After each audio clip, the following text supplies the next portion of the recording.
Bismillahirrahmanirrahim. Assalamualaikum warahmatullahi wabarakatuh. Alhamdulillahi rabbil alamin.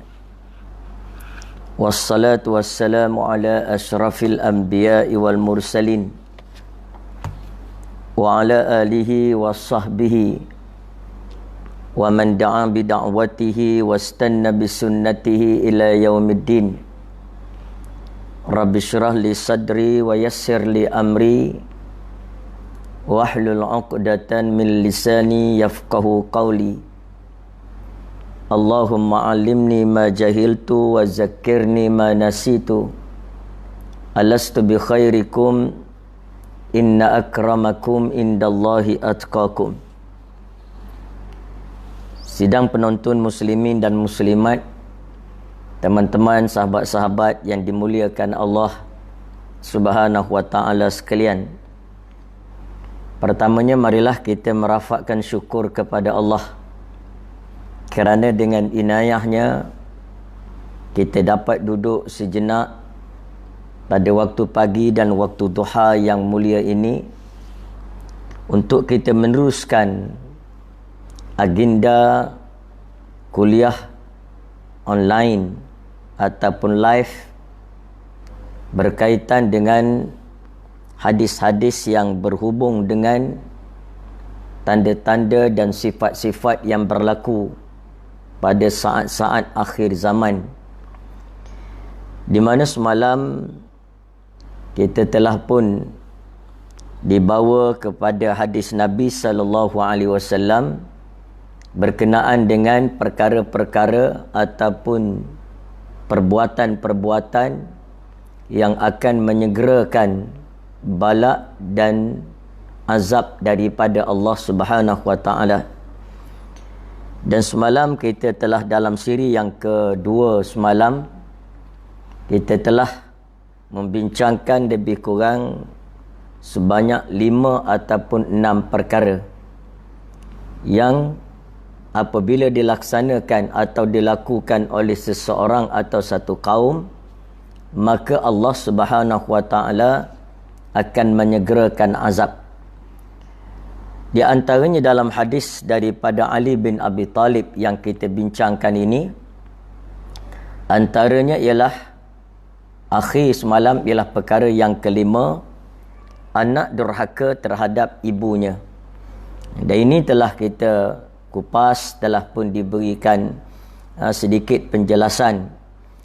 Kemudian perkara yang keenam, kata Nabi SAW, antara yang disegerakan azab oleh Allah Ta'ala iaitu wabarras sadiqah, iaitu anak-anak yang durhaka kepada ibu bapa dan anak-anak itu lebih percaya kepada kawan-kawannya. Ini suasana yang berlaku di zaman kita sekarang. Apabila para anak remaja, anak-anak orang-orang Islam, dan kita lihat para remaja pada zaman ini lebih percaya kepada kawan-kawan dia, kepada teman-teman sekolah dia, teman-teman asrama dia, lebih daripada ketaatan ataupun lebih daripada rapatnya hubungan dengan ibu dan bapa. Ini satu gambaran umum bahawa pada akhir zaman sebenarnya institusi kekeluargaan menjadi semakin longgar. Semakin longgar. Maknanya tidak lagi diikat dengan satu perasaan kekeluargaan, persaudaraan, kasih sayang, saling hormat menghormati, saling bahu membahui, saling bantu-membantu, di mana institusi kekeluargaan pada akhir zaman justru menjadi semakin longgar dan semakin rapuh. Ini menunjukkan bagaimana, inilah yang ditunjukkan oleh Nabi, bagaimana sepatutnya anak rapat dengan ibu dan bapa. Tapi akhir zaman, anak itu lebih rapat dengan kawan-kawannya. Dia luahkan perasaannya, diceritakan masalah dia. Hatta perkara-perkara yang berlaku dalam rumah tangga diceritakan kepada kawan-kawan. Dan ini bukan sahaja berlaku di kalangan anak-anak, tapi juga berlaku di kalangan suami dan isteri. Ini kerana longgarnya hubungan kasih sayang pada akhir zaman. Walaupun manusia semakin maju dari segi kebendaan, dari segi ekonomi, tetapi hubungan ataupun ikatan kekeluargaan rumah tangga menjadi semakin longgar. Hari ini kalau ada masalah, isteri dia tak mengadu kepada suami. Bahkan hal ehwal suami dalam rumah tangga diadukan kepada kawan-kawan. Kalaupun tidak melalui pergaulan, mereka akan melalui Facebook, melalui WhatsApp. Sebab itu kita dapat lihat pada hari ini, Facebook digunakan sebagai tempat meluahkan emosi mereka, perasaan mereka. Sebagaimana orang-orang Yahudi pergi luahkan perasaan mereka di dinding dekat dengan Jerusalem sana, untuk dipanggil sebagai dinding ratapan. Maka begitu juga kita sekarang. Masyarakat kita sekarang yang longgar ikatan imannya, yang longgar ikatan kekeluargaannya, pergi mengadu dekat dengan dinding juga, iaitu wall di Facebook masing-masing. Ini yang sedang berlaku di zaman kita sekarang. Hatta rahsia suami, rahsia rumah tangga, masalah dalam rumah tangga diceritakan kepada kawan-kawan yang tersenarai. Dan sedangkan kadang-kadang kawan-kawan yang tersenarai dalam friend listnya, dia tidak tahu siapa. Dan itulah tempat mereka mengadu. Ini suasana pada akhir zaman. Begitu juga pihak suami. Begitu juga pihak laki-laki. Kenapa? Kerana ikatan kekeluargaan pada akhir zaman menjadi semakin longgar. Sehingga mereka hidup dalam keadaan sebumbung, tetapi kepercayaan sudah pun hilang. Suami tidak percaya kepada isteri. Isteri tidak percaya kepada suami. Hatta tidak diberikan layanan. Dan bukan setakat ketika dalam sebuah rumah tangga, hatta ketika nak tidur pun, mereka masing-masing di atas satu katil. Suami hadap ke arah lain, isteri baring pusing ke arah lain. Masing-masing layan Facebook masing-masing. Masing-masing layan WhatsApp masing-masing. Artinya sudah tidak ada kemesraan. Walaupun manusia kononnya menyatakan bahawa ikatan mereka dengan lafaz-lafaz cinta, dengan lafaz-lafaz kasih sayang, tapi justru hati sudah makin jauh antara satu sama lain. Maka begitu yang berlaku kepada anak-anak pada akhir zaman. Mereka lebih percaya kepada rakan-rakan, teman-teman dan taulan mereka berbanding menceritakan kepada ayah dan ibu mereka. Ini menunjukkan kepada kita salah satu daripada suasana yang berlaku pada akhir zaman yang disebut oleh Nabi SAW yang akan menyegerakan azab daripada Allah Ta'ala. Kerana itu kita lihat pada hari ini hubungan rumah tangga menjadi semakin longgar dan rapuh. Penceraian berlaku di mana-mana. Walaupun manusia kaya, walaupun manusia makin maju dari segi pendidikan, masa suami educated, isteri pun educated, tetapi kerana sudah hilangnya nilai-nilai ketaatan kepada Allah, nilai-nilai iman, sudah hilangnya nilai-nilai kasih sayang dan kemesraan yang digariskan oleh Islam, maka manusia semakin renggang antara satu sama lain. Ini yang berlaku. Begitulah kita lihat dalam rumah tangga, dalam keluarga, dalam kejiranan. Sekarang jiran kita tak tahu, kadang-kadang tak kenal siapa jiran dia. Tidak usah kata dia nak ambil tahu, dia tak kenal siapa jiran dia. Ini suasana kita pada hari ini. Hubungan ukhuwah semakin lama semakin longgar, menunjukkan bahawa manusia semakin hampir kepada saat-saat kiamat ataupun akhir zaman. Kemudian Nabi SAW menyatakan wajafa abahu. Kemudian mereka itu, dan ia suka menjauhkan diri daripada ayah dia. Ini anak-anak remaja pada akhir zaman. Dekat dengan kawan-kawan, jauh dengan ayah, durhaka kepada ibu. Ini yang sedang kita lihat berlaku pada hari ini. Kerana apa? Kerana kita tidak memberikan satu didikan agama untuk menjadikan mereka anak-anak yang berakhlak, anak-anak yang tahu mengenang jasa ibu dan bapa, anak-anak yang tidak tahu lagi untuk menunaikan tanggungjawab mereka. Ini kerana kita lari daripada pendidikan agama.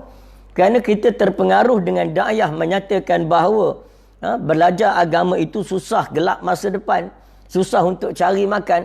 Dan memang sungguh bila mereka tidak belajar agama, maka mereka tidak tahu apakah tanggungjawab mereka sebagai anak terhadap ibu bapa mereka. Ada yang kadang-kadang dia rasakan bahawa sekadar dia beri belanja bulanan sudah selesai. Sedangkan di sana betapa banyak tuntutan-tuntutan yang dituntut oleh Allah kepada anak-anak bagi mereka menunaikan tanggungjawab terhadap ibu bapa. Sebab itu saya sebutkan semalam bahawa sebenarnya arahan atau suruhan Islam supaya anak berbakti kepada ibu bapa, fokusnya adalah lebih kepada anak-anak yang sudah dewasa. Kerana anak-anak yang dewasa itu mempunyai ibu dan bapa yang telah tua. Maka di saat itulah mereka perlu menjaga ibu bapa mereka. Adapun anak-anak yang masih kecil mempunyai ibu bapa yang masih muda, yang tidak bersandar kepada anak-anaknya. Cuma perlu diberikan didikan agar menghormati ibu dan bapa. Tetapi dari segi menunaikan tanggungjawab, anak-anak dewasa itulah sebenarnya fokus Islam supaya berlaku baik kepada ibu bapa mereka. Ya, kenapa? Kerana saat itu ibu bapa telah tua. Ibu bapa telah uzur. Mereka sudah hilang kekuatan. Sebahagian hidup mereka telah pun pergi. Maka dengan kerana itu, anak-anak menjadi penghibur, anak-anak menjadi pendinding, anak-anak menjadi tempat sandaran ibu dan bapa. Jadi kerana itu akhir zaman, kerana hilangnya pendidikan agama, maka anak-anak lebih rapat dengan kawan dan meninggalkan ayah-ayah mereka. Jadi sebab itu dalam Islam, dia mengajar kita supaya bergaul dengan anak-anak. Yang daripada ketika mereka kecil, maka kita didik mereka, berikan kasih sayang, tumpukan perhatian. Bila mereka sudah agak remaja, maka bergaul dengan mereka, ambil tahu hal ehwal mereka, dan seolah-olah kita sedang berkawan dengan mereka. Itu di antara apa yang dijelaskan dalam pendidikan Islam. Sebab tu kalau kita lihat dalam kitab yang ditulis oleh Nasihul Aluan, iaitu Tarbiyatul Aulad, beliau menggariskan bagaimana peraturan-peraturan ataupun tanggungjawab yang perlu ditunaikan oleh ibu dan bapa kepada anak-anak mereka. Baik, seterusnya Nabi SAW berkata, iaitu di antara perkara yang membawa kepada disegerakan balasan daripada Allah, iaitu akan disegerakan azab daripada Allah, wa ukrimar rajulu makhafatas syarrihi, iaitu apabila satu orang laki-laki ataupun ada seorang manusia, pemimpin dan sebagainya, mereka itu dimuliakan. Dimuliakan bukan kerana mereka mulia, dimuliakan bukan kerana mereka itu orang-orang yang mulia, tapi dimuliakan mereka itu kerana mereka kejahatan ataupun kezaliman yang mereka lakukan. Maknanya orang takut kepada kejahatan dia, maka orang muliakan dia. Orang takut kepada kezaliman dia, maka orang muliakan dia. Maka apabila muncul seorang manusia yang mana dimuliakan kerana orang takut kepada kejahatannya, maka itulah petanda bahawa akan segera turun azab daripada Allah Subhanahu wa taala. Di mana manusia semakin jauh daripada agamanya. Kemuliaan tidak dinilai daripada agama. Ini nilai ukuran pada akhir zaman. Siapa yang mulia? Orang yang kaya. Siapa yang mulia? Orang yang berada. Siapa yang mulia? Orang yang mempunyai jawatan, kedudukan, pangkat, pengaruh. Maka kemuliaan tidak lagi dinilai daripada kemuliaan agama. Lalu sebab itu Nabi SAW menyatakan bahawa tentang hilangnya orang-orang yang mulia daripada muka bumi. Di mana Nabi menyatakan bahawa la taqumus sa'ah hatta ya'khuzallahu syarid hatta ya'khuzallahu, maka tidak akan berlakunya kiamat, iaitu tidak akan berlaku kiamat hingga Allah Ta'ala mengambil, yakni mematikan syaritatahu min ahlil ardi, orang-orang mulia di kalangan hamba-hamba Allah yang mulia daripada muka bumi, fayabqa fiha, hingga tinggallah di atas muka bumi itu ujajatun, ialah golongan-golongan bodoh, golongan-golongan yang hina, la ya'rifuna ma'rufan wa la yankiruna mungkaran. Di mana Nabi menyatakan bahawa Allah Taala tidak akan menjadikan kiamat itu, melainkan Allah akan mengambil orang-orang yang mulia-mulia, orang yang baik-baik dimatikan, orang-orang yang soleh dimatikan. Makna orang-orang yang soleh mati seorang demi seorang, seorang demi seorang, orang yang baik-baik. Lalu tidak lagi tinggal di muka bumi ini, melainkan ujajah, iaitu orang-orang yang hina, orang-orang yang bodoh, orang-orang yang tidak ada akhlak, orang-orang yang tidak ada tidak ada agamanya, maka mereka itu la ya'rifuna ma'rufan, mereka tidak mengenal kebaikan, mereka tak tahu mana dia baik. Wala yunkiru munkaran, dan mereka itu tidak mengingkari akan perkara yang mungkar. Maknanya ni akhir zaman, manusia yang mulia, manusia yang baik-baik akhir sekali hilang. Makna mati, dimatikan oleh Allah. Yang tinggal, maka lama maka ramai orang-orang yang jahil, orang-orang yang bodoh, yang tak tahu mana ma'ruf, yang tak tahu mana mungkar. Justru itulah yang berlaku kepada kita zaman ini. Di mana orang-orang yang tidak lagi mengenal, orang-orang tidak lagi mengenal mana dia ma'ruf, mana dia mungkar. Yang kita sebut sebagai berlakunya satu zaman, iaitu apabila berlakunya kejahatan-kejahatan yang banyak. Ini yang disebut oleh Nabi sallallahu alaihi wasallam. Zaman yang disebut oleh Nabi sallallahu alaihi wasallam, innaha satati 'alan nasi as-sununal khida'ah, sununal khida'ah.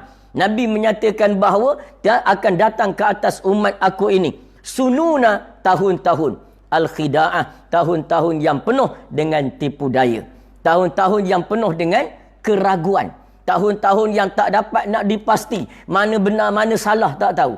Di samping beragamnya kemungkaran dan beragamnya tipu daya, di samping itu kejahilan manusia sangat menebar dan meluas. Manusia umat dahlah jahil, zaman pula penuh dengan tipu daya, maka menjadikan tahun-tahun itu penuh dengan tahun-tahun yang al-khida'ah, penuh dengan tipu daya, keraguan dan sebagainya. Yusaddaqu fiha al-kazib, hingga Nabi menyatakan bahawa pada zaman itu didustai, dibenarkan orang-orang yang dusta. Orang yang kaki bohong, kaki kelentong, kaki penipu, kaki apa lagi? Kaki kencing, orang yang kaki auta. Orang-orang yang banyak bohong, yang golongan-golongan orang-orang yang golongan-golongan yang berdusta. Yusaddaqu fiha al-kazib. Dibenarkan pada zaman itu orang-orang yang dusta. Yang makin dusta, makin dibenarkan. Ada yang tukang nak backup dia, ada yang tukang nak defend dia, siap dengan satu tim, satu kumpulan mengiyakan perkara yang dusta, yang didustai oleh orang-orang yang berdusta. Makin menipu, makin dapat kemuliaan. Makin pandai menipu, makin dipuja, makin dipuji. Ini zaman yang penuh dengan tipu daya. Wa yukazzibu fiha as-sadiq, dan orang-orang yang benar, orang-orang yang soleh, alim ulama, orang-orang yang benar, yang amanah dengan agama dia, maka didustai, dibohongi, dikatakan bohong kepada orang-orang yang bercakap benar. Jadi akhir zaman kebenaran sudah tidak ada harga. Makin bercakap benar, makin orang tak percaya. Makin bercakap benar, makin orang hina. Semakin mempertahankan kebenaran, maka didustai. Itu zaman yang penuh dengan tipu daya. Wa yu'tamanu fihal kha'in, dipercayai orang-orang yang khianat. Yang khianat kita percaya. Yang ini pada akhir zaman, yang khianat, yang pecah amanah, yang bercakap bohong, yang melanggar batasan agama, boleh dipercayai. Sebab itu kita lihat pada zaman kita sekarang, kadang-kadang yang bercakap agama itu orang yang langsung tidak ada asas agama, yang bercakap tentang agama tapi masih ditepuk tangan, diberi pujian oleh orang ramai. Dan ini di antara yang berlaku tipu daya akhir zaman yang sangat mengelirukan. Ditambah pula dengan masyarakat yang ramai rata-ratanya jahil tentang agama, lalu mereka tidak dapat untuk memastikan mana yang benar dan mana yang tidak benar. Jadi kerana itu dibenarkan orang yang khianat. Wa yukhawwanu fihal amin, dan kemudian Nabi kata dikhianati pula orang-orang yang amanah. Orang yang amanah, yang bercakap tentang Islam, yang bercakap, yang bila mengeluarkan pandangan, qala Allah, demikian kata Allah, qala Rasul, ini hujah Nabi SAW, dirujuk kepada kitab-kitab para alim ulama yang muktabar, kepada cendekiawan-cendekiawan Islam. Tidak dipercayai. Yang mereka percaya ialah Facebook, lebih daripada percaya kepada Quran. Mereka percaya kepada Facebook lebih daripada hadis Nabi. Mereka banyak baca WhatsApp lebih banyak daripada baca kalam para alim ulama. Ini di antara kesan mengapa kekeliruan sangat menebal berlaku di zaman-zaman akhir zaman. Kalau ibarat kita bangun pagi, kita melihat kabus yang tebal, maka begitulah tebalnya tipu daya zaman yang melingkungi dan menyelubungi masyarakat umat manusia pada akhir zaman. Dibenarkan orang yang khianat, dikhianati orang yang benar. Tengok pada hari ini, ulama-ulama dipinggirkan. Orang yang bercakap benar, yang berhujah dengan Quran dan hadis, para ilmuwan Islam dipinggirkan. Siapa yang mereka cari? Mereka cari kaki bohong yang asalkan boleh mengampu mereka. Mereka cari kaki bohong asalkan boleh menyokong mereka. Jadi sebab itu kita melihat inilah tipu daya zaman yang sangat dahsyat. Lalu Nabi SAW berkata, wa yantiqu fiha ar-ruwaibidah. Yang banyak bercakap pada zaman itu, zaman mana? Zaman dibenarkan pendustaan, didustai kebenaran. Zaman dipercayai orang yang khianat, dikhianati orang yang kepercayaan. Pada zaman itu, ramai yang bercakap ialah golongan Ruwaibidah. Lalu sahabat radhiyallahu anhum bertanya, menyatakan, wa mar Ruwaibidatu ya Rasulullah. Siapa golongan Ruwaibidah? Kerana istilah itu belum muncul sebelum daripada Nabi sebut dalam hadis ini. Orang tak tahu apa Ruwaibidah itu. Lalu sahabat bertanya kepada Nabi, wa mar Ruwaibidatu ya Rasulullah. Siapakah golongan Ruwaibidah itu? Lalu Nabi SAW berkata, as-safihu yatakallamu fi amril ammah. Iaitu orang-orang yang bodoh. Bodoh ini dirujuk pada bodoh agama. Agak ilmu lain cerdik. Kan? Sebab ilmu lain mereka belajar. Mereka mengaji tentang ilmu lain. Tapi ilmu agama, mereka bodoh dalam bidang agama. Lalu menyebabkan mereka itu tidak kenal mana yang benar, mana yang salah. Tak kenal mana dia khianat, mana dia amanah dan kepercayaan. Lalu mereka itu ialah golongan-golongan bodoh, golongan Ruwaibidah yang bodoh, yatakallamu fi amril ammah, yang bercakap dalam urusan penting dan urusan umum umat Islam. Ini kita lihat pada hari ini. Yang cakap tentang Islam siapa? Betul, kita boleh lihat dalam YouTube. Tuan-tuan boleh buka dalam Facebook, dalam YouTube. Yang bercakap agama. Yang cakap wanita, yang cakap agama siapa? Sisters in Islam. Yang mereka sendiri menolak Islam, pakai tudung tak tahu kat mana. Yang bercakap tentang Islam, itu yang dipercayai. Kononnya mereka lebih educated. Kononnya mereka lebih memahami Islam yang rahmatan lil alamin. Kononnya mereka itu lebih terbuka fikirannya, lebih open-minded. Semua ini adalah tipu daya zaman. Selain daripada yang ahli agama sesat, mengaku jadi Nabi, mengaku jadi Tuhan. Di samping itu pula berdepan dengan orang-orang jahil yang mengaku menjadi alim. Yang sehingga diikut oleh orang ramai. Kita tengok mereka dengan tak pakai tudung, dengan rambut berbagai-bagai warna, tiba-tiba bercakap Islam. Ada orang boleh percaya. Siapa yang percaya? Orang yang jahil. Orang yang tidak ada panduan. Orang-orang yang tidak mengenali hakikat benar dan salah menurut Al-Quran dan Sunnah. Ini tipu daya zaman yang sangat dahsyat. Yang perlu kita berhati-hati. Di mana orang-orang yang tidak mempunyai authority dalam agama bercakap tentang agama. Bercakap tentang hukum Allah. Lalu keluarlah. Lalu disitulah datangnya apa yang disebut oleh Nabi SAW. Mereka itu fadallu wa adallu. Mereka menjadi sesat dan menyesatkan orang-orang lain. Jadi kerana itu Nabi SAW berkata, antara yang menyegerakan azab daripada Allah Ta'ala iaitu apabila berlakunya di mana hilangnya orang-orang yang saleh, orang-orang yang kepercayaan, orang-orang yang dipercayai. Wa ukrimar rajulu makhafata syarrihi, iaitu seorang laki-laki dihormati, dipuji, dipuja, dan dimuliakan kerana kejahatannya. Mana orang takut pada kejahatan dia. Jadi dia dihormati bukan kerana dia mulia, tapi dia dihormati kerana orang takut kepada kejahatan dia. Maka itulah petanda telah dekatnya azab daripada Allah Subhanahu Wa Taala.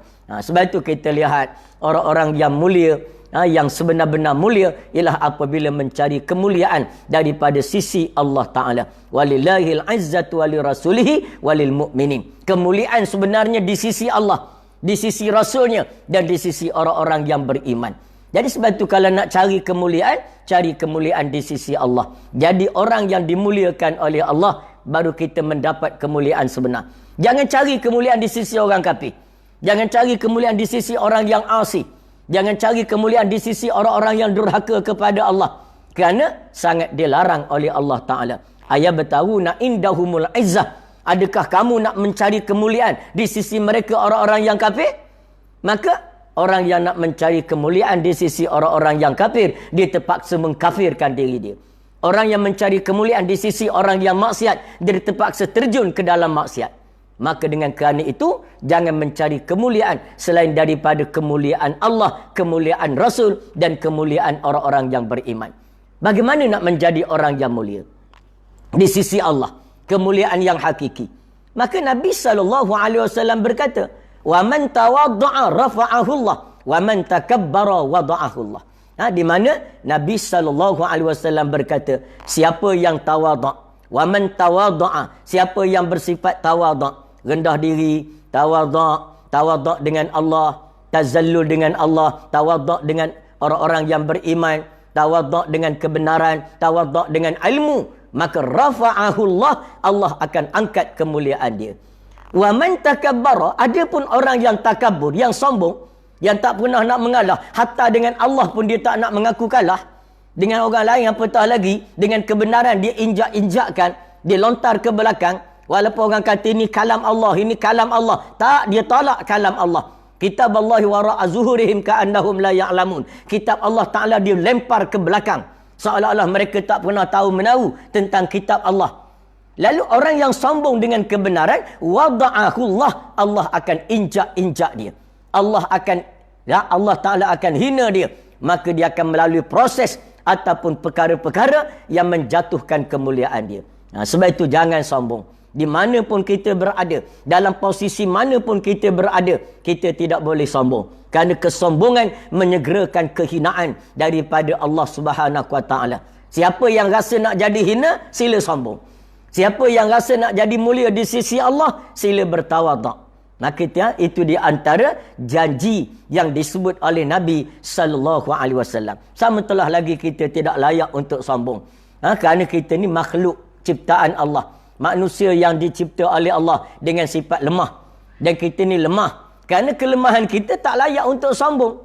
Dan kita tidak ada sebab untuk sombong. Kerana apa? Kita tidak memiliki apa-apa. Semua milik kita adalah pinjaman daripada Allah Ta'ala. Betulah. Seumpama kita kata orang yang hidup dia meminjam. Hidup dia meminjam. Semua benda dia pinjam. Maka boleh tak dia sombong? Maka itu satu kebodohan yang amat sangat. Satu kealpaan, satu kelalaian yang amat sangat apabila seseorang itu sombong dengan barang yang dia pinjam. Kalau barang dia milik itu boleh ada alasan lagi dia sombong. Sebab apa? Itu memang harta dia. Oh, sombong dia. Kereta dia besar. Memang kereta dia. Itu ada, walaupun tak boleh sombong, tapi ada hujah, ada kemunasabahan. Sekarang sombong dengan kereta pinjam. Maka itu adalah kebodohan yang amat sangat. Maka begitulah kita dalam dunia ini, segala-galanya adalah pinjaman daripada Allah Ta'ala. Maka tidak ada sebab untuk kita sombong kepada Allah Ta'ala. Jadi kerana itu, jangan sombong. Kalau sombong, akan segera kehinaan-penghinaan daripada Allah Subhanahu Wa Ta'ala. Jadi, jangan jadi orang yang dihormati kerana kejahatan. Jangan kerana kita jahat, kita samsing, orang pun hormat. Kerana kita ni taikong sebagai taikong, maka orang pun hormat. Tak boleh. Kita hendaklah mencari kemuliaan yang sebenar di sisi Allah. Dan mulia ni tak perlu dicari di sisi manusia. Allah Ta'ala akan menggerakkan hati manusia, memuliakan orang yang dimuliakan oleh Allah Ta'ala. Jadi cukup dengan apa? Cukup dengan cari kemuliaan di sisi Allah. Jadi orang-orang yang mulia di sisi Allah, bila menjadi orang yang mulia di sisi Allah, Allah akan memuliakan orang itu. Bila Allah memuliakan seorang hamba, Allah akan menyuruh malaikatnya memuliakan orang tersebut. Bila Allah malaikat memuliakan seseorang, malaikat akan menyuruh makhluk semua memuliakan dia. Allah Ta'ala akan gerakkan semua hati manusia memuliakan dia, kecuali hati orang yang kafir dan hati orang yang munafik. Sebab itulah di sana dalam hadis Nabi SAW diceritakan bagaimana salah satu di antara tanda-tanda munafik, apabila matinya seorang ulama, seseorang itu tidak bersedih. Itu tanda munafik. Salah satu daripada tanda munafik, selain pada ada 3 tanda, iaitu bila bercakap bohong, bila berjanji khianat, bila diberi amanah, pecah amanah. Selain daripada itu, orang-orang yang munafik ialah orang yang bila diberitahu kepada dia, ulama itu telah mati, orang soleh ni telah mati, tidak ada rasa kesedihan di dalam hati dia. Maka hatinya adalah hati seorang munafik. Jadi, memuliakan orang yang dimuliakan Allah, itu dicampak oleh Allah dalam hati setiap manusia. Kecuali, kalau dia tak rasa mulia, tak memuliakan orang yang mulia, maknanya dia tak dipilih oleh Allah untuk menjadi orang-orang mukmin yang memuliakan orang-orang yang beriman. Jadi kerana itu, cukup kita mencari kemuliaan di sisi Allah. Dengan kita mematuhi perintah Allah. Bila Allah Ta'ala sayang pada seorang hamba, Allah Ta'ala akan menyuruh seluruh makhluknya kasih kepada hamba itu. Jadi itu di antara apa yang dijelaskan oleh Nabi SAW. Perkara yang ke-9, wa kana za'imul qaumin arzalahum. Yang di antara yang menyegerakan azab daripada Allah Ta'ala itu ialah apabila kata Nabi SAW, apabila pemimpin satu kaum itu adalah orang yang paling hina di kalangan kaum itu. Ini makna Allah akan menyegerakan azab daripada Allah Ta'ala. Sebab itu kita, sebagaimana yang kita sebutkan semalam, di mana di antara tanggungjawab seorang mukmin ialah memilih pemimpin yang baik. Kerana memilih pemimpin yang baik menyelamatkan negara daripada azab Allah Subhanahu Wa Taala. Kerana apabila pemimpin itu melakukan keadilan, Allah akan menjauhkan negara daripada segala bala, dan Allah akan mendekatkan negara kepada barakah daripada Allah Ta'ala.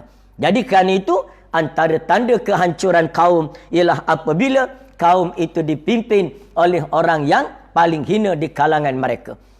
Itu kita boleh lihat. Bukan sahaja dalam bentuk negara, tapi juga kaum, jamaah, parti. Nak tengok mana parti yang baik, mana jamaah yang baik, maka mesti berpandukan kepada Al-Quran. Bukan kita boleh pilih, orang kata marilah masuk bersama dengan saya dalam parti ini, kita pun pakai ikut. Tak boleh. Kita sebagai orang Islam mesti melihat di sana ciri-ciri jamaah yang diberikan keselamatan oleh Allah, yang diberikan bimbingan dan hidayah oleh Allah.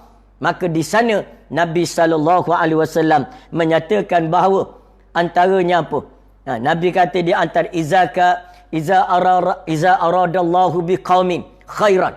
Bila Allah Ta'ala mahu satu kaum, satu jamaah, satu puak, satu parti, satu organisasi, Allah Ta'ala nak puak dan kaum itu menjadi satu kaum, satu organisasi, satu jamaah yang baik, apa yang Allah Ta'ala buat?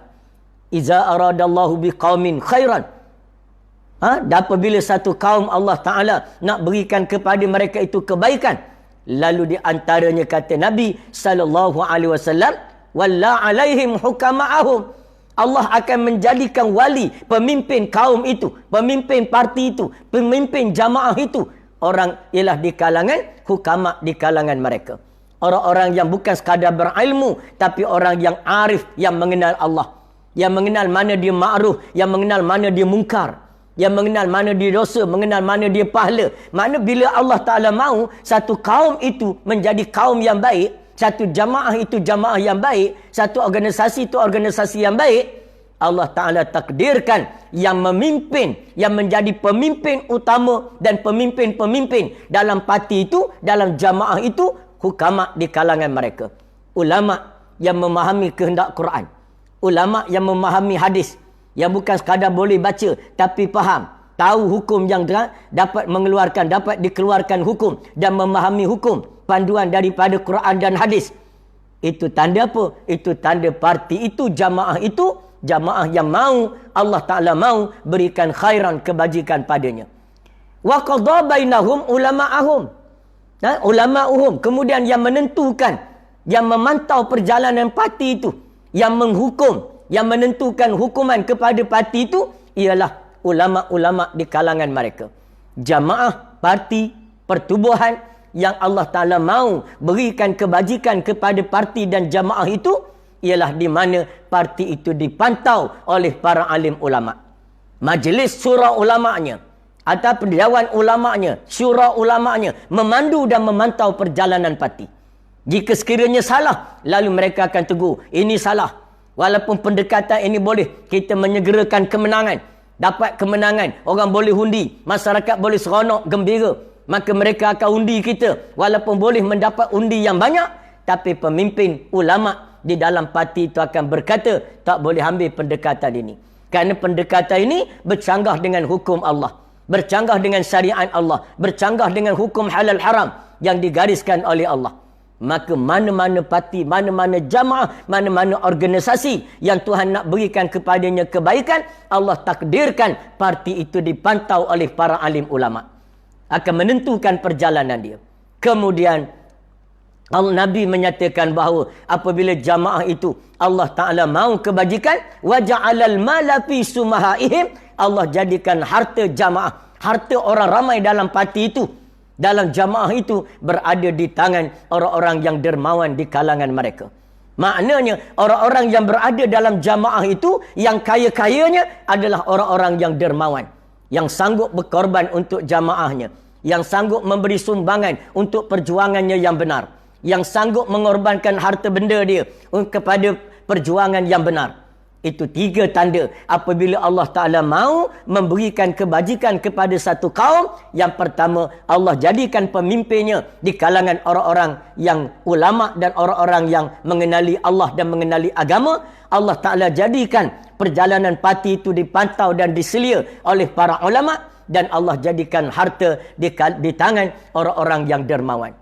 Wa iza aradallahu bihi syarran biqaumin syarra. Sebaliknya, apabila Allah Ta'ala mahu kepada satu kumpulan, kepada satu puak, kepada satu jamaah, Allah Ta'ala mahu jadikan mereka jamaah yang jahat, jamaah yang rosak, jamaah yang binasa. Lalu apa yang Allah Ta'ala jadikan? Walla alaihim.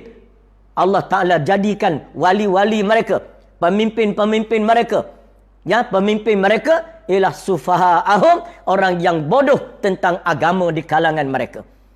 Kalau bodoh dalam agama pun menjadi pemimpin sudah dikira jamaah itu rosak, apatah lagi jika jamaah kumpulan itu dipimpin oleh orang yang kafir dan kufur kepada Allah Ta'ala. Maka Allah nak jadikan satu kaum, satu jamaah menjadi rosak, jamaah itu menjadi binasa. Allah Ta'ala takdirkan mereka melantik pemimpin yang bodoh di kalangan mereka, yang tak tahu halal haram. Kemudian waqadha bainahum juhaluhum. Allah jadikan pula parti itu, jamaah itu dipantau oleh orang-orang yang jahil dalam agama di kalangan mereka. Golongan juhala yang menentukan perjalanan. Hak jahil itu kan beri pandangan. Ya? Yang jahil itu kan beri pandangan. Ini di antara menunjukkan kepada kita bagaimana rosaknya parti dan jamaah itu. Sebab itulah akan keluarlah pendekatan-pendekatan yang rosak, pendekatan yang haram, formula-formula dan uslub-uslub politik yang bercanggah dengan agama. Kenapa? Kerana dia dipimpin oleh orang yang bodoh dan diberikan nasihat oleh orang-orang yang jahil. Dan waja'alal mala fi bukhalaihim, dan Allah jadikan harta berada di tangan orang-orang yang bakhil di kalangan mereka. Ahli-ahli jamaah, pimpinan-pimpinan jamaah bukan fikir nak infak, tapi mereka fikir mereka fikir nak songlak duit jamaah lagi ada. Mereka fikir nak tipu lagi duit organisasi ada. Maka itu menyebabkan mereka menjadi jamaah yang rosak dan jamaah yang binasa. Jadi dengan kerana itu, hendaklah kita berwaspada. Dalam satu hadis riwayat daripada Umar ibn Khattab radhiyallahu anhu, di mana Sayyidina Umar berkata, Sayyidina Umar berkata, Nabi SAW bersabda, min asratis sa'ah, salah satu daripada tanda pada akhir-akhir zaman, iaitu dekat dengan nak kiamat, iaitu di antara an yaghliba 'ala dunya, bahawa yang dapat menguasai dunia ni, yang pegang harta benda dunia, yang pegang kuasa dunia, ialah Luka' ibnu Luka', iaitu Luka' ibnu Luka', yang mana fa khairun nasi yauma izin mu'minun bainal karimain, di mana Nabi berkata di akhir zaman, di mana pada hari itu tidak ada yang memegang dunia melainkan Luka' bin Luka'. Siapa Luka' bin Luka'? Iaitu orang bodoh yang jahat. Ini yang pegang dunia pada akhir zaman. Orang bodoh yang jahat. Dahlah jahat, bodoh pula. Dahlah bodoh, jahat lagi.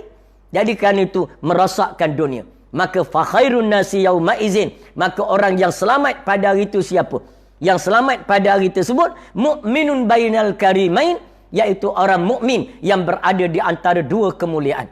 Ada setengah ulama berkata, dua kemuliaan bermakna berada di antara Al-Quran dan hadis. Makna yang berpegang dengan kemuliaan Al-Quran, berpegang dengan kemuliaan hadis. Makna ini saja orang yang selamat pada akhir zaman daripada tipu daya Luka' bin Luka'. Tipu daya orang bodoh yang jahil. Jadi kerana itu, kita hendaklah berwaspada tanda-tanda akhir zaman itu yang menyegerakan kebinasaan daripada Allah Subhanahu Wa Taala, iaitu apabila dunia ini dikuasai oleh orang-orang yang bodoh di kalangan satu kaum. Jadi kerana itu, kita sebagai jamaah Islam, sebagai organisasi Islam, kita kena menyediakan saluran mencetak pemimpin-pemimpin. Ini perlunya pendidikan. Di dalam jamaah Islam, di dalam organisasi Islam. Antaranya apa? Kerana nak memastikan yang naik menjadi pemimpin kepada jamaah dan khususnya negara Islam ialah orang-orang yang taat kepada Allah. Bukan Luka' bin Luka'. Tapi naklah melahirkan orang-orang yang saleh. Al-ulama'us salihin. Ulama'us saleh. Ulama-ulama yang saleh. Orang-orang yang allazina yu'minuna, orang-orang yang beriman. Amanu wa amilus salihat. Beriman dan beramal dengan amalan yang saleh. Ini yang kita nak lahirkan. Maka mesti melalui proses untuk melahirkan kepimpinan. Maka itu di situlah adanya proses yang khususi, adanya proses yang umumi. Yang khususi melalui perangkaian pendidikan yang bermula daripada peringkat pra, bermula daripada pasti sampai kepada seriti, kemudian semiti, naik lagi sampai ke atas. Dan juga dalam pendidikan secara umumi, iaitu melalui usrahnya, melalui tamrinnya, melalui perkadirannya. Tujuan dia apa? Di samping nak menjadikan seorang itu baik, ialah sebagai satu proses untuk melahirkan pemimpin yang baik. Kerana pemimpin yang tidak baik akan merosakkan jamaah. Pemimpin yang tidak baik akan membinasakan jamaah. Jadi kerana itu, kita hendaklah berhati-hati dan berwaspada. Baik, itu di antara perkara yang ketujuh. Perkara perkara yang ke-11, yang ke-10, iaitu seorang yang menjadi ketua satu kaum adalah orang yang terhina di antara mereka. Kemudian di antara yang menjadi disegerakan bala oleh Allah, iaitu apabila Nabi SAW berkata, wartafa'atil aswat fil masajid. Diangkat suara-suara di dalam masjid. Suara-suara yang bagaimana? Suara-suara yang dalam perkara-perkara duniawi. Berlakunya perbantahan, perbalahan, pertelingkahan, bantah-membantah di dalam rumah-rumah Allah Ta'ala. Tidak lagi suara-suara yang memuji dan memuja Allah Ta'ala. Jadi dengan kerana itu, masjid-masjid adalah tempat untuk mengingati Allah. Untuk khusyuk kepada Allah Ta'ala. Baik itu kita dalam masjid, walaupun sedang baca Quran, tiba-tiba ada orang datang salat tahiyatul masjid, maka perlahankan suara. Kalaulah baca Quran pun kena perlahan suara, ini kan pula bincang perkara lain. Ini kan pula bincang perkara-perkara yang bersifat duniawi. Maka dengan kerana itu, jaga adab-adab. Ini dipanggil adab-adab yang digariskan oleh syarak. Kerana masjid adalah tempat-tempat mulia. Dan jika masjid tidak lagi dimuliakan, tidak menjadi tempat pembinaan iman, masjid tidak menjadi tempat membesarkan Allah, maka itu juga salah satu daripada tanda-tanda pada akhir zaman. Wa masajiduhum amiratun wa hiya kharabun minal huda. Sebagaimana yang disebut oleh Nabi dalam satu hadis yang lain, Nabi kata pada akhir zaman, pada ketika itu akan datang satu zaman, masjid-masjid mereka dihias indah. Wa masajiduhum amiratun. Masjid mereka dihias indah dengan segala kemudahannya, dengan segala teknologinya. Masjid indah sehingga menjadi daya tarikan pelancong, tetapi wahya kharabun minal huda, tapi jauh daripada petunjuk Allah. Masuk dalam masjid, masuk dalam keadaan jahil, keluar pun jadi jahil. Masjid tidak menjadi tempat sumber ilmu. Masjid tidak menjadi tempat perubahan rohani. Masjid tidak menjadi tempat pendidikan jiwa. Maka masjid itu tidak imarah. Masjid yang imarah ialah masjid sebagaimana seorang pedagang daripada Syam datang singgah di Madinah, nak berdagang ke Mekah, singgah di Madinah dalam keadaan kafir, masuk dalam masjid, keluar daripada masjid seorang Muslim. Kenapa? Ketika berada dalam masjid, mendengar kalam-kalam Allah, mendengar ayat-ayat Allah, mendengar seruan dakwah kepada Islam, dan di dalam masjid melihat orang-orang yang khusyuk dalam ibadah pada Allah, hingga menarik perhatian mereka untuk menganut Islam dan taat kepada Allah Ta'ala. Jadi kerana itu masjid hendaklah diimarahkan dengan ilmu. Ini masjid diimarah dengan ilmu. Sebab masjid itulah sekolah bagi orang dewasa. Kerana mereka dah terlepas. Bagi golongan dewasa, di mana mereka nak belajar agama? Bagi golongan yang sudah tua, di mana mereka nak belajar agama? Nak masuk kafar, dah tak sesuai dengan mereka. Nak masuk semiti, orang tak terima. Nak bagaimana? Nak masuk universiti, dah terlepas. Di mana mereka mendapat ilmu? Di masjid dan surau. Sebab itu besar peranan masjid dan surau ini. Sama besar dengan peranan universiti dan kolej-kolej, pusat-pusat pendidikan. Sama besar dengan pondok-pondok. Kenapa? Kerana dia tempat mencetak manusia. Tempat untuk memberikan manusia ilmu. Tempat untuk merubah manusia. Maka dengan kerana itu, sangat penting masjid itu diperanankan dengan sungguh-sungguh. Jadi sebab itu, orang yang pegang sebagai ahli tangkuasa masjid, mana-mana pihak lah, yang terlibat dengan mengendalikan urusan masjid, daripada bawahan sampai peringkat majlis agamanya, jabatan agamanya, jakimnya, sebagainya, yang mengendalikan masjid, maka masjid itu perlu diberikan perhatian. Kerana masjid sumber ataupun tempat pentarbiahan ummah. Tempat membentuk rakyat. Nak jadikan rakyat itu baik, maka masjid itu perlu diimarahkan dan difungsikan dengan fungsi yang sebenarnya. Jadi kerana itu, jangan sewenang-wenangnya kita mengurusi masjid. Jadi masjid ni tak boleh sekadar berebut nak jadi jawatan kuasa masjid. Last sekali, hak jadi AJK pun tak datang solat berjamaah. Ini apa pasal? Ini kerana kita cuma tahu nak pegang jawatan. Apa fungsi masjid? Tak tahu bagaimana nak fungsikan masjid. Supaya imarah, bukan saja dengan ilmu. Sebab tu saya selalu sebut, orang yang pegang masjid ini, yang mengendalikan urusan pengajian di masjid, tolong kurikulumkan pengajian di masjid. Jangan kita buat pakai sambil lewa. Asal nak lepas jawab apabila ada mesyuarat jawatan kuasa masjid. Bila orang tanya, macam mana pengurusi Biro dakwah masjid, macam mana ada tak kuliah masjid kita? Oh ada, hari Isnin sekian, Selasa sekian, Rabu sekian, Khamis sekian. Bukan sekadar itu. Kita bukan sekadar itu. Sepatutnya institusi masjid, pengajian di masjid dikurikulumkan, dinizamikan. Antaranya apa? Pertama sekali, pastikan semua subjek agama ataupun subjek yang ada dalam pengajian ada dan disesuaikan dalam masjid. Biar ada pengajian fiqh, biar ada dalam seminggu tu, biar ada pengajian fiqh, biar ada pengajian tasawuf, biar ada pengajian tauhid di samping tafsir dan hadis. Mana biar ada semua. Ini kadang-kadang 7 malam, 6 malam berkuliah. Selain pada malam Jumaat baca Yasin, malam lain semua kuliah fiqh. Semua kuliah fiqh. Fiqh tu pun tak pergi jauh. Daripada taharah, lepas tu sampai kepada al-haid wan nifas. Habis bab haid wan nifas, balik semula pada bab taharah. Bila masyarakat nak kenal fiqh muamalat? Bila masyarakat nak tahu fiqh munakahat? Bila masyarakat nak faham fiqh jinayat? Ini kerana kita tidak susun. Kalaupun nak belajar fiqh tu disusun. Ada masa fiqh ibadah. Malam lusa pula ada ustaz pula ataupun ada pakar ekonomi Islam datang mengajar pula fiqh muamalat.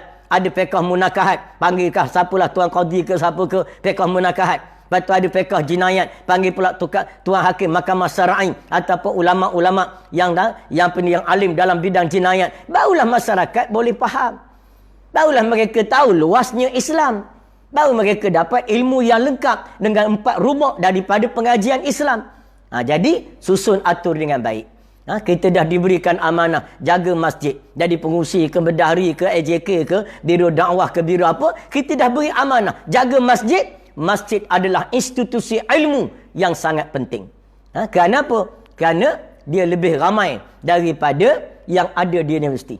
Universiti ada berapa puluh ribu sangat. Di college ada berapa belas ribu sangat. Tapi yang di masjid, campur semua yang ada di Malaysia, lain daripada yang tak masuk universiti, lain daripada yang duduk di college, maka mereka semua sudah duduk di masjid. Makna mereka adalah sasaran yang perlu difikirkan oleh masjid. Jadi makna masjid perlu difungsikan supaya menjadi tempat tempat pendidikan, tarbiyah, ilmu dan sebagainya.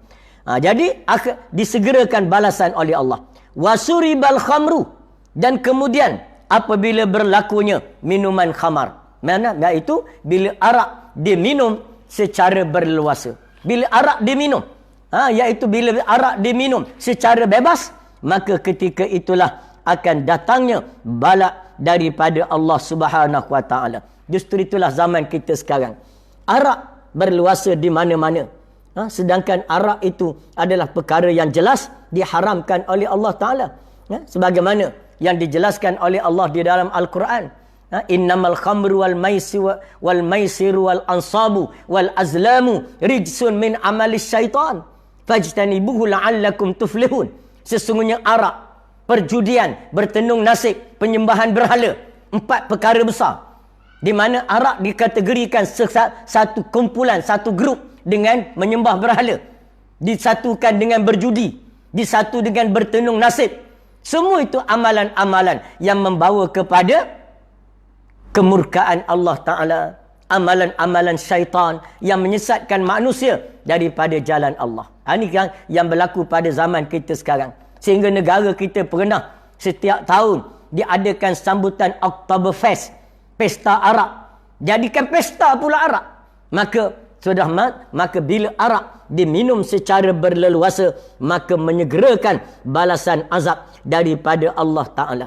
Betulah kata Nabi SAW pada akhir zaman. Nabi kata apa? La tastahillanna ta'ifatun min ummati al-khamru bi ismin yusammunaha iyyahu. Kata Nabi, kamu tengoklah nanti. Pada akhir zaman apa yang akan berlaku?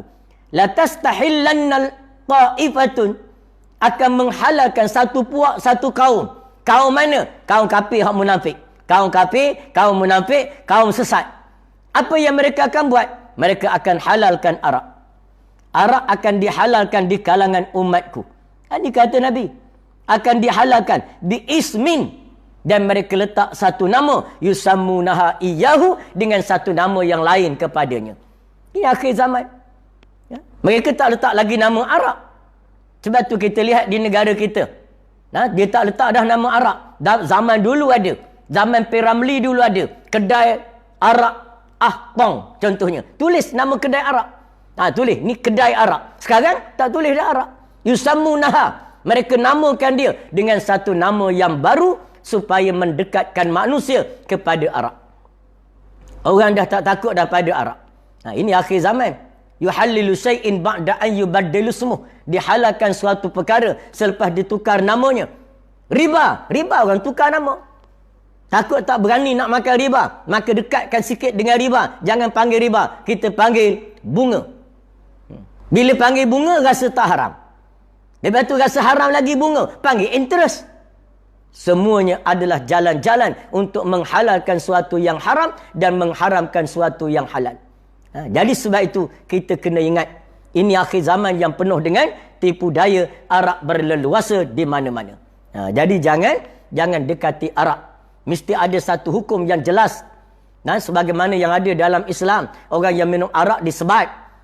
Zaman dulu zaman Nabi disebat 40 rotan. Di zaman Saidina Omar disebat dengan 70 dan sehingga 80 rotan sebatan. Kenapa? Kerana nak menggerunkan mereka daripada meminum arak. Mungkin bila zaman kita sekarang boleh ada lagi orang nak beristihad. Dia tambah lagi. Siapa minum arak 120 sebatan. Kenapa? Manusia makin berani dengan arak. Jadi sebab itu kita hendaklah berusaha sedaya upaya menghapuskan arak. Kalau zaman Nabi bila datang Islam, para sahabat memecahkan tempayan-tempayan arak, maka sekarang mesti fikirkan bagaimana nak nyahkan arak daripada negara kita. Kerana semua yang bersumberkan arak adalah haram.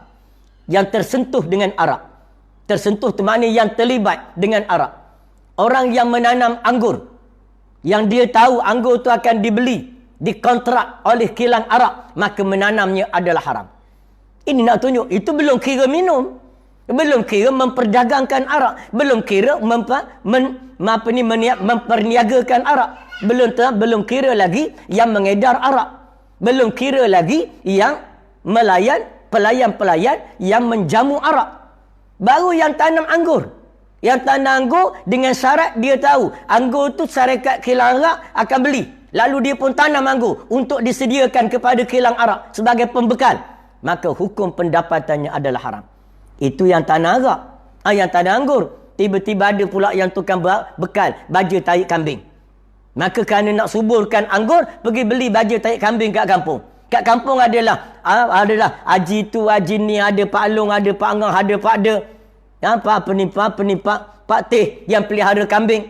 Diberitahu kepada Pak Teh, beritahu kepada Pak Long, ni kami nak beli baja kerana kami nak suburkan anggur. Anggur tu untuk dijual pada kilang arak. Maka ulama menyatakan bahawa yang tukang jual baja pun haram juga. Ini kenapa? Kerana tak mahu memberi sebarang ruang untuk arak itu diperdagangkan, untuk arak itu dikeluarkan. Maka dengan sebab itu kita kena fikir satu kaedah yang mana untuk mengharamkan arak. Jadi tak boleh kita nak main-main dah. Lepas tu orang kata kalau haramkan arak, ditutup kilang arak, nanti kita kehilangan cukai pendapatan yang begitu banyak daripada cukai arak yang menjadi penghasilan negara. Itu sebenarnya saja kita nak buat alasan. Banyak lagi bidang-bidang lain yang boleh mendatangkan pendapatan menggantikan arak. Banyak lagi. Teroka saja. Hasil masuk yang cukup banyak Allah jadikan dalam dunia ini. Sebab tu jangan kita sempitkan fikiran. Ada orang dia kata, kalau nak kira halal, nak kira haram, macam mana kita nak maju? Payah nak cari makan kalau duk kira halal saja. Ada orang panggil orang sempit fikiran. Ataupun mudah nak panggil manusia benak dipanggil. Sedangkan kita kena tahu, Allah Ta'ala menjadikan perkara halal, saluran kepada halal, lebih banyak daripada sumber yang haram. Kenapa kita tak teroka yang halal? Banyak lagi perkara halal. Mengapa kita nak cari perkara haram? Sedangkan perkara haram itu perkara yang memudaratkan kita. Perkara yang mudarat. Pendapatan negara yang haram. Ibarat kita meminum racun. Walaupun setitik, dia tetap racun. Kita tak boleh kata, tak apa, tak banyak. 3 titik je. 3 titik pun racun. Begitu juga kita dalam perjuangan ini, mesti menegakkan kebenaran. Jadi ada orang kata, kalau kita duk jaga halal saja, bila kita nak senang, payah cari makan. Sebab tu saya selalu sebut, betul ke pandangan begitu? Ataupun kamu telah dipengaruhi oleh syaitan? Ataupun dipengaruhi oleh orang kafir yang anggap kalau berpegang pada halal, susah maju, susah cari makan? Saya selalu sebut, okey, berikan pada orang yang cakap macam tu, berikan kertas A4. Berikan sekeping kertas A4, bolpen, biar dia tulis dalam font yang sederhana. Tulis, senaraikan binatang-binatang yang haram. Biar dia senaraikan. Dia kata payah sangat cari makan kalau nak jaga yang halal saja. Biar okey, senaraikan perkara yang haram. Biar dia tulis. Nombor 1, babi. Biar tulis babi. Jangan tulis khinzir. Kalau tulis khinzir tak berasa babi sangat. Jadi tulis babi. Nombor 2, anjing. Nombor 3, badak sumbu. Nombor 4, kura-kura. Nombor 5. Biar dia tulis. Cukup tak 2 muka surat? Sekeping kertas A4, genap tak dia listkan binatang yang haram sampai tak 1 muka surat. Lepas tu suruh dia listkan pula binatang yang halal dimakan. Nak tengok mana banyak halal dengan haram. Yang dikata payah cari makan kalau tak makan benda haram. Senaraikan binatang yang halal pula. Okey, pertama tulis ayam. Nombor 2, ayam kampung. Nombor 3, ayam apa ni? Ayam serama. Nombor 4, ayam hutan. Nombor 5, ayam pencing. Nombor 6, ayam api-api.